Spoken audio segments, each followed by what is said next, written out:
Qu'est-ce que c'est que la psychoécologie? La psychoécologie, c'est une approche où on intègre plusieurs systèmes. C'est un ensemble de systèmes dans lesquels un individu va se développer. Pour donner un exemple clair, on peut prendre le cas du développement d'un jeune enfant. L'enfant, il se développe dans 3 systèmes. Le microsystème, le mésosystème et l'exosystème. Le microsystème, ça représente tout ce qui est à proximité immédiate de son corps, la température, le contact, le soleil et tout ce qui a un effet immédiat sur son organisme.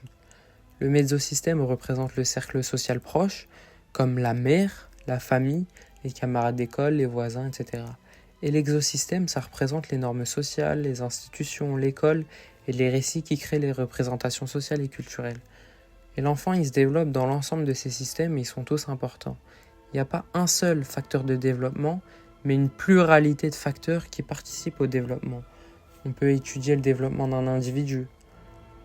2 personnes pourraient débattre, l'une nous dirait cet individu s'est développé de telle manière car c'est dû à sa génétique, et un autre rétorquerait non, il a grandi dans tel milieu social donc il s'est développé de telle manière. Boris Cyrulnik qui nous dit non, qu'aucun des deux a raison.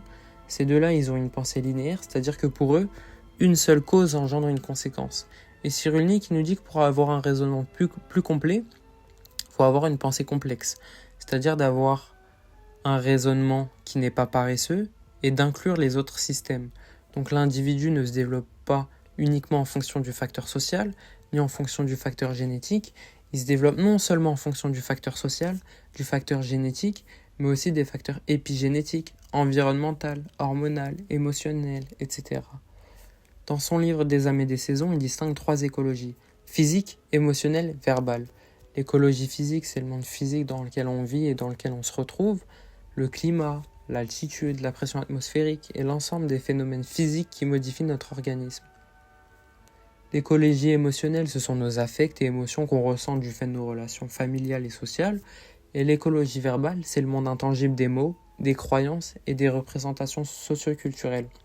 On se développe dans ces 3 écologies-là et ces 3 écologies-là ont un effet sur nous et notre développement. On peut prendre le cas d'un homme d'une tribu en montagne.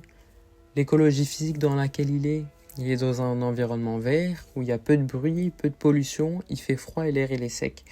Et en fait, ces données physiques, elles ont un impact sur son développement, puisque en réponse à l'environnement, le métabolisme va se modifier en s'adaptant, et ça dès la naissance. Parce que quand il est fœtus, sa mère, en sécrétant des hormones, peut favoriser ou non le développement du fœtus.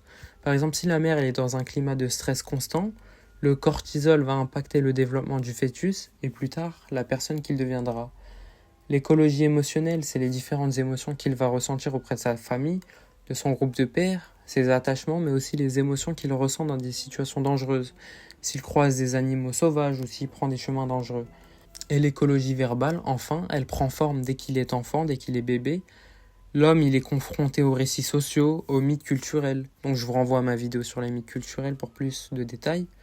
Donc il est confronté aux récits sociaux, aux mythes culturels, aux normes sociales et aux représentations du groupe.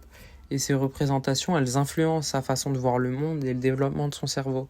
Par exemple, s'il est jeune et qu'il entend que les serpents des montagnes ont une malédiction et qu'ils doivent être évités, quand il va en voir un, l'amygdale cérébrale va s'allumer pour préparer son corps à fuir au vu du danger. Tandis que s'il avait grandi dans une famille militaire indonésien, il aurait appris à confronter un serpent et se serait sûrement apprêté à le tuer.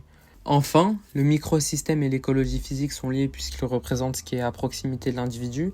Le mésosystème et l'écologie émotionnelle sont liés parce qu'ils sont les deux le résultat de nos relations affectives et sociales. Et l'exosystème et l'écologie verbale sont liés parce que les deux représentent le monde abstrait des normes sociales, des mythes culturels et des représentations collectives. Pour en finir, on peut étudier l'approche psychoécologique avec l'éthologie en comparant le campagnol en montagne et le campagnol en ville. Le campagnol en montagne, il est dans un environnement difficile, il fait froid et il y a peu de nourriture, ce qui fait qu'il va sécréter des hormones du stress, par exemple le cortisol. Il va être stressé et autocentré, donc il sera moins proche de ses enfants. Tandis que le campagnol en ville, lui, il sera dans un environnement plus sain pour lui.